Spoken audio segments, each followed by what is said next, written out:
नमस्कार।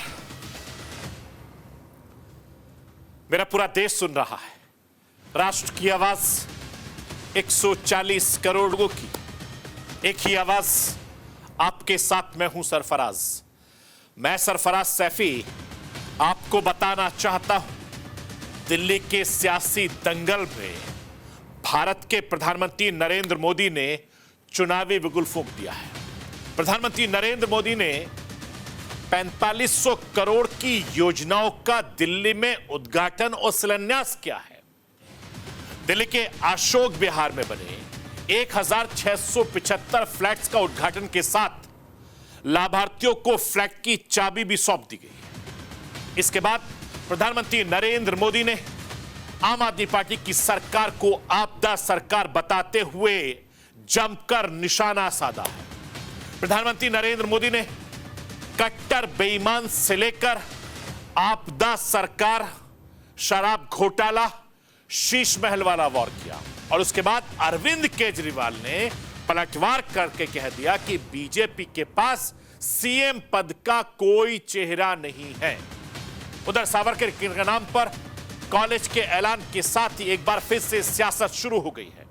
सवाल यह है कि क्या भारतीय जनता पार्टी केजरीवाल के हिंदुत्व की काट के लिए सावरकर को लाई है? और पीएम मोदी ने दिल्ली में केजरीवाल पर क्या वार किया है और क्या पलटवार में केजरीवाल ने क्या जवाब दिया है, यह आज आपको राष्ट्र की आवाज के जरिए बताने, दिखाने, समझाने की कोशिश करूंगा। दिल्ली के दंगल में पूर्व मुख्यमंत्री एक के बाद एक दांव चल रहे हैं। पिछले कुछ दिनों से उन्होंने कई नई योजनाओं की शुरुआत की है। महिला सम्मान योजना से लेकर बुजुर्गों के लिए संजीवनी योजना, तो हिंदुत्व का कार्ड खेलने के लिए ग्रंथी पुजारी योजना की शुरुआत की, जिसे लेकर खूब घमासान मचा हुआ है। अब बीजेपी इससे काउंटर करने के लिए 17,000 करोड़ रुपए की विकास परियोजनाओं का पिटारा खोल दिया है। प्रधानमंत्री नरेंद्र मोदी एक ही दिन में दिल्ली के लिए 4500 करोड़ रुपए के प्रोजेक्ट का उद्घाटन और शिलान्यास किया, तो नितिन गडकरी ने आपने 12,500 करोड़ रुपए के इंफ्रा प्रोजेक्ट का ऐलान कर दिया। अब सवाल यह है कि क्या आम आदमी पार्टी की तरफ से शुरू की गई लोक लुभावनी योजना और चुनावी वादों पर बीजेपी का डेवलपमेंट वाला दांव भारी पड़ेगा? ये सब आज आपको राष्ट्र की आवाज के जरिए बताने, दिखाने, समझाने की कोशिश करूंगा। दिल्ली विधानसभा चुनाव को लेकर तीनों पार्टियां अपनी अपनी सियासी विसात बिछाने में जुटी हुई है। दिल्ली की सत्ता का गेम सिर्फ 5% वोट शेयर पर टिक गया है और पिछले कुछ चुनावों के आंकड़ों को अगर देखें तो दिल्ली में आम आदमी पार्टी का सियासी आधार जैसे जैसे बढ़ा है, वैसे वैसे कांग्रेस का राजनीतिक आधार सिमटता गया है। कांग्रेस 47% से घटकर 4.5% तक पहुंच गई है। भारतीय जनता पार्टी दिल्ली में अपने सियासी आधार को 30% के ऊपर बनाए रखने में कामयाब रही है। बीजेपी के वोट बैंक में सिर्फ कुछ वोट ठीक खिसके हैं, लेकिन काफी हद तक अपने आधार को रोके रखा है। ऐसे में कांग्रेस के प्रदर्शन पर ही दिल्ली की सियासी गेम टिका हुआ है। अगर कम अंतर वाली सीटों पर जरा सा भी खेला हुआ तो दिल्ली का सियासी गेम चेंज हो जाएगा, या यूं कहे गेम बदल जाएगा। आखिर वो आंकड़ों का खेल क्या है दिल्ली में, वो आज आपको राष्ट्र की आवाज के जरिए बताने, दिखाने, समझाने की कोशिश करूंगा। मैं अपने हिंदुस्तान के कोने कोने की आवाज को दिल्ली तक पहुंचाता हूं। दिल्ली की आवाज को देश दुनिया के कोने कोने तक पहुंचाता हूं। नेताओं की आवाज को मैं आम लोगों तक पहुंचाता हूं। आम लोगों की आवाज को मैं अपने देश के हुक्मरानों तक पहुंचाता हूं। आपकी आवाज से मिलती है मेरी आवाज और बन जाती है राष्ट्र की आवाज।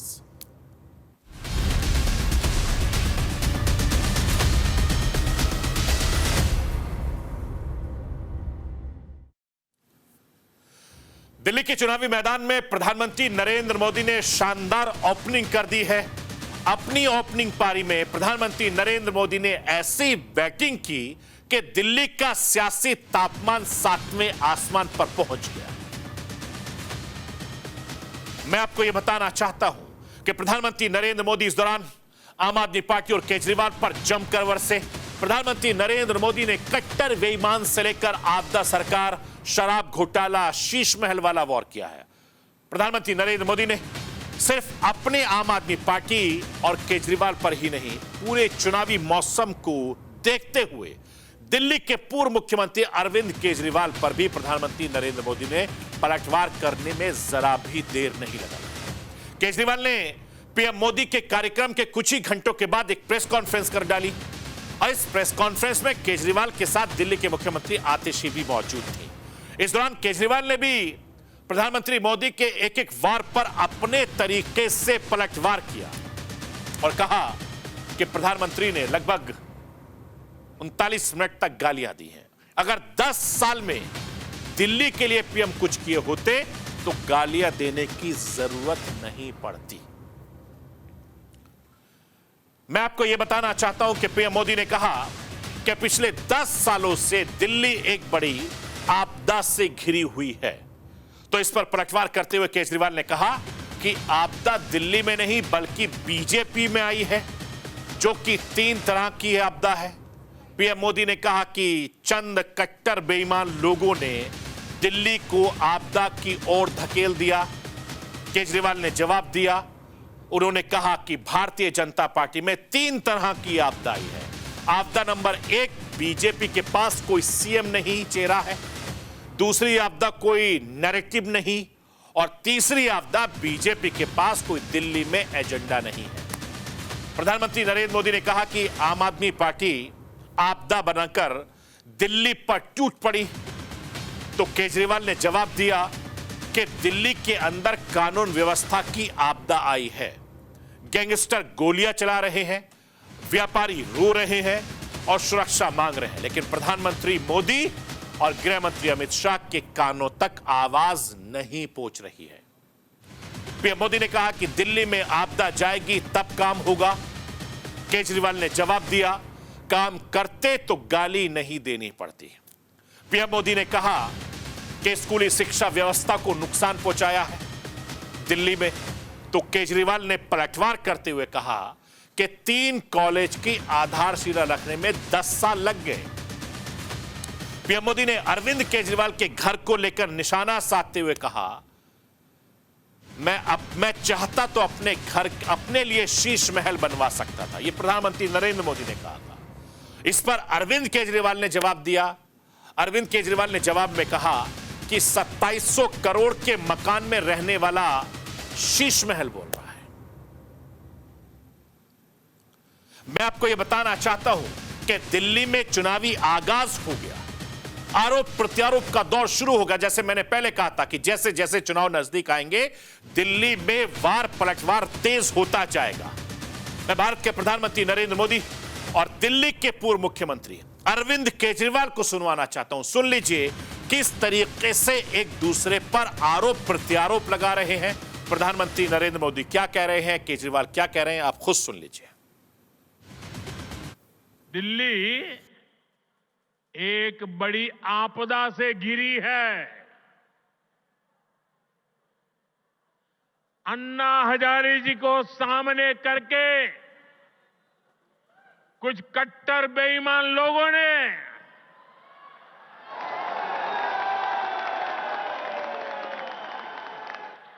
दिल्ली को आपदा में धकेल दिया। शराब के ठेकों में घोटाला, बच्चों के स्कूल में घोटाला, गरीबों के इलाज में घोटाला, प्रदूषण से लड़ने के नाम पर घोटाला, भर्तियों में घोटाला। ये लोग दिल्ली के विकास की बात करते थे, लेकिन ये लोग आपदा बनकर दिल्ली पर टूट पड़ी है। आज प्रधानमंत्री जी बोले दिल्ली में आपदा आई हुई है। कई बार उन्होंने कहा दिल्ली में आपदा आई हुई है, दिल्ली में आपदा। आपदा दिल्ली में नहीं आई, आपदा भाजपा में आई हुई है।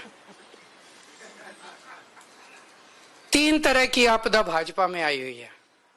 पहली आपदा, भाजपा के पास सीएम चेहरा नहीं है। दूसरी आपदा, भाजपा के पास नैरेटिव नहीं है, उन्हें पता ही नहीं चुनाव किस मुद्दे पे लड़ना है। तीसरी आपदा, भाजपा के पास कोई भी एजेंडा नहीं है इस चुनाव के लिए। तो 3 आपदा भाजपा के अंदर आई हुई है। और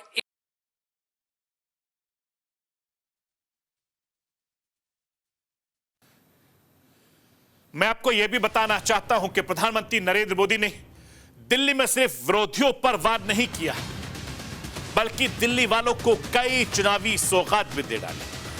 प्रधानमंत्री नरेंद्र मोदी ने दिल्ली में आम आदमी पार्टी को तीसरी बार सरकार बनाने से रोकने के लिए विकास के मुद्दे को धार दी। दिल्ली में चुनाव से पहले झुग्गी बस्ती में रहने वाले 1675 परिवारों को स्वाभिमान फ्लैट्स की चाबी सौंपी। इसके अलावा प्रधानमंत्री नरेंद्र मोदी ने दिल्ली में कई परियोजनाओं का उद्घाटन शिलान्यास भी किया। दिल्ली में रहने वाले गरीबों के लिए नए घर का उद्घाटन करते हुए प्रधानमंत्री नरेंद्र मोदी ने केजरीवाल पर शीश महल वाला वार किया, तो केजरीवाल ने भी इसके जवाब दिया है। मैं राष्ट्र की आवाज के जरिए हिंदुस्तान के प्रधानमंत्री नरेंद्र मोदी का शीश महल वाला बयान और वार सुनवाना चाहता हूं, और उसके बाद सुन लीजिए कि अरविंद केजरीवाल ने प्रधानमंत्री नरेंद्र मोदी के बयान पर क्या जवाब दिया है। साथियों, देश भली भांति जानता है कि मोदी ने कभी अपने लिए घर नहीं बनाया।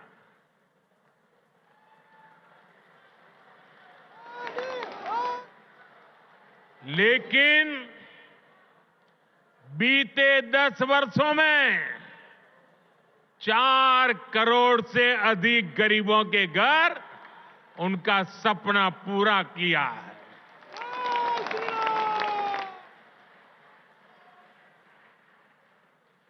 मैं भी कोई शीश महल बना सकता था,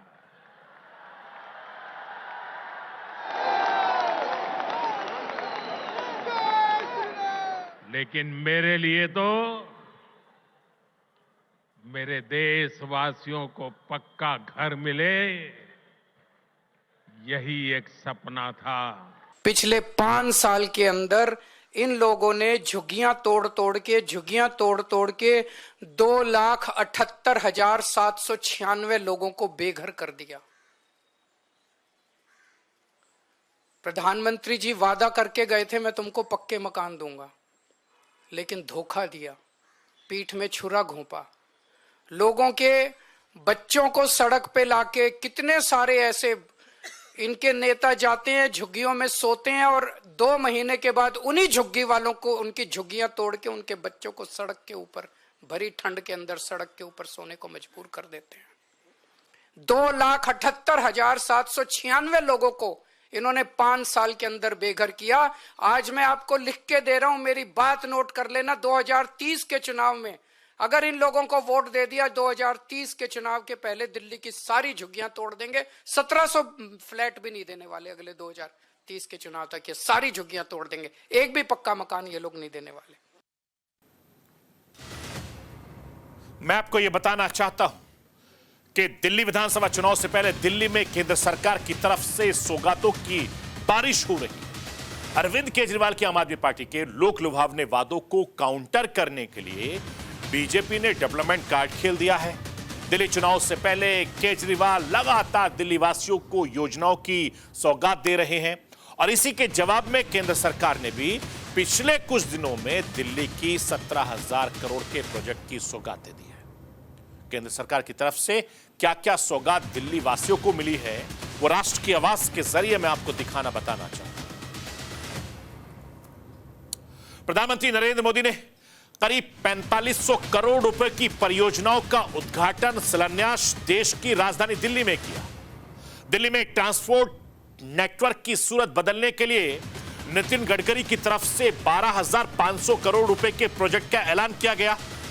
झुग्गी झोपड़ी में रहने वालों के लिए अशोक विहार में 1675 नए फ्लैट्स की सौगात, नरोजी नगर में अत्याधुनिक commercial tower, world trade centre Sarojini Nagar में 28 रेजिडेंशियल टावर द्वारका में, और 300 करोड़ की लागत से बना सीबीएसई का इंटीग्रेटेड ऑफिस कॉम्प्लेक्स का उद्घाटन किया है। दिल्ली यूनिवर्सिटी में 3 नए प्रोजेक्ट का शिलान्यास भी किया है। मैं आपको यह बताना चाहता हूं कि दिल्ली में आम आदमी पार्टी पहले से ही मुफ्त बिजली पानी महिलाओं के लिए, डीटीसी बसों में मुफ्त सफर, सरकारी अस्पतालों में मुफ्त इलाज, सरकारी स्कूलों के कायाकल्प के दावों के दम पर दिल्ली के दिल पर 10 साल से राज कर रही है। जबरदस्त बहुमत के साथ पिछले दोनों चुनाव में विरोधियों को चारों खाने चित कर रही है। ऐसे में बीजेपी इस बार अपने बनवास को दिल्ली में खत्म करने के लिए पूरी ताकत झोंक रखी है और दिल्ली के दंगल में बीजेपी ने तमाम बड़े नेताओं को पहले ही उतार रखा है। एक दिन पहले ही केंद्रीय कृषि मंत्री शिवराज सिंह चौहान ने आतिशी सरकार पर दिल्ली में केंद्र सरकार की योजनाओं को लागू नहीं करने का आरोप लगाया। अब प्रधानमंत्री नरेंद्र मोदी ने भी यही आरोप लगाया आम आदमी पार्टी पर, तो इसका जवाब भी अरविंद केजरीवाल ने अपने ही अंदाज में दिया है। एक बार फिर से राष्ट्र के आवाज के जरिए प्रधानमंत्री नरेंद्र मोदी और अरविंद केजरीवाल को सुनवाना चाहता हूं। सुन लीजिए, दिल्ली की सियासत में इस कड़ाके की सर्दी में किस तरीके से बयानों की गर्मी निकल रही है, दोनों नेताओं की जुबान से सुन लीजिए। मैं तो दिल्ली वालों को मुफ्त इलाज की सुविधा देने वाली आयुष्मान योजना का भी लाभ देना चाहता हूं, लेकिन आपदा सरकार को दिल्ली वालों से बड़ी दुश्मनी है। वे पूरे देश में आयुष्मान योजना लागू है, लेकिन इस योजना को आपदा वाले यहां लागू नहीं होने दे रहे। इसका नुकसान दिल्ली वालों को उठाना पड़ रहा है। हमारे सामने एक ही मकसद होता है, दिल्ली के व्यक्ति का कैसे फायदा होगा। अगर दिल्ली के व्यक्ति का फायदा, आम आदमी का फायदा केंद्र सरकार की योजना से होता है, हम केंद्र की योजना लागू कर देंगे। अगर हमें लगता है कि मध्य प्रदेश की सरकार ने कोई अच्छी योजना लागू कर दी, हम उसे दिल्ली में लागू कर लेंगे। हमें लगता है तमिलनाडु की सरकार ने कोई अच्छी योजना लागू कर ली, हम उसे लागू कर देंगे। हम इस चक्कर में नहीं करता तेरी योजना मेरी योजना, तेरी योजना मेरी, हम इस राजनीति में नहीं पड़ते। वो लोग कह रहे हमारी योजना लागू नहीं की। दिल्ली की आयुष्मान भारत की बात कर रहे हैं ना, हमने कई बार बता दिया कि किस तरह से आयुष्मान योजना दिल्ली के आयुष्मान योजना कहती है जिसके पास स्कूटर है, जिसके पास कार है, जिसके पास पक्का मकान है, जिसके पास टीवी है, जिसके पास फ्रिज है, उसको अस्पताल की सेवाएं नहीं मिलेंगी। बचा कौन दिल्ली में, बता दो कोई। एक मिनट, कोई बचा ही नहीं। हमारी योजना कहती है जिसके पास मर्सिडीज गाड़ी है उसका भी इलाज हम फ्री में कराएंगे। बताओ क्या दिक्कत है, हमारी योजना अच्छी कि उनकी योजना? मैं आपको यह बताना चाहता हूं कि दिल्ली का विधानसभा चुनाव इस बार कई महीने में अलग नजर आने वाला है, क्योंकि आम आदमी पार्टी लगातार चौथी बार सत्ता अपने नाम करने की कवायद में जुटी हुई है, तो भारतीय जनता पार्टी दिल्ली में अपने 27 साल के सियासी वनवास को खत्म करने के लिए पूरी तरीके से बेताब है और कांग्रेस का पूरा फोकस दिल्ली में अपनी खोई हुई राजनीतिक जमीन को वापस पाने की में है। इस तरीके से तीनों राजनीतिक पार्टियां देश की राजधानी दिल्ली में विधानसभा चुनाव को लेकर अपनी अपनी सियासी बिसात बिछाने में जुटी हुई है, लेकिन दिल्ली की सत्ता का गेम सिर्फ 5% वोट शेयर पर टिका हुआ है। ऐसे में अगर कम अंतर वाली सीटों पर जरा सा भी खेला हुआ तो दिल्ली का पूरा खेल बदल जा सकता है, या बदला जाएगा या बदल सकता है, क्योंकि ये 5% वोटर तय करेंगे कि दिल्ली में क्या होगा। क्योंकि भारतीय जनता पार्टी भले ही दिल्ली की सत्ता से 27 सालों से बाहर है, लेकिन उसका अपना वोट शेयर जस का तस बना हुआ है। लेकिन आम आदमी पार्टी 50% से भी ज्यादा वोट शेयर के साथ सत्ता में 1 दशक से ज्यादा वक्त से काबिज है। दिल्ली में कांग्रेस का चुनावी वोट शेयर घटता जा रहा है, आम आदमी का ग्राफ तेजी से बढ़ता जा रहा है और इस तरीके से कांग्रेस की जमीन पर ही आम आदमी पार्टी की इमारत खड़ी है, यानी कांग्रेस के प्रदर्शन पर ही आम आदमी पार्टी और बीजेपी की उम्मीदें टिकी हुई हैं। अगर कांग्रेस दिल्ली में अपना वोट शेयर बढ़ाने में कामयाब रहती है तो सत्ता की तस्वीर देश की राजधानी दिल्ली में अलग हो सकती है। अब जरा दिल्ली के दंगल में साल 2013 साल 2020 तक के वोट शेयर को मैं राष्ट्र की आवाज के जरिए समझाना चाहता हूं। लाइए स्क्रीन पर। साल 2013 के चुनाव में Bharatiya Janata party 44.28% vote share के साथ 32 सीटें दिल्ली में जीती और 2015 में बीजेपी ने 32.3% वोट शेयर के साथ सिर्फ 3 सीटें ही जीत सकी, जबकि साल 2020 में बीजेपी ने 38.51% वोट शेयर के साथ 8 सीटें दिल्ली में जीतने में कामयाब रही थी। लेकिन साल 2013 से 2015 में 12% वोट शेयर कम होने से बीजेपी को 29 सीटों का घाटा हुआ था, जबकि 2015 की तुलना में 2020 में 6% वोट शेयर बढ़ने से बीजेपी को 5 सीटें फायदा मिला था और 2013 में कांग्रेस को 11.5% वोट मिले थे और 8 सीटें जीतने में कामयाब रही थी।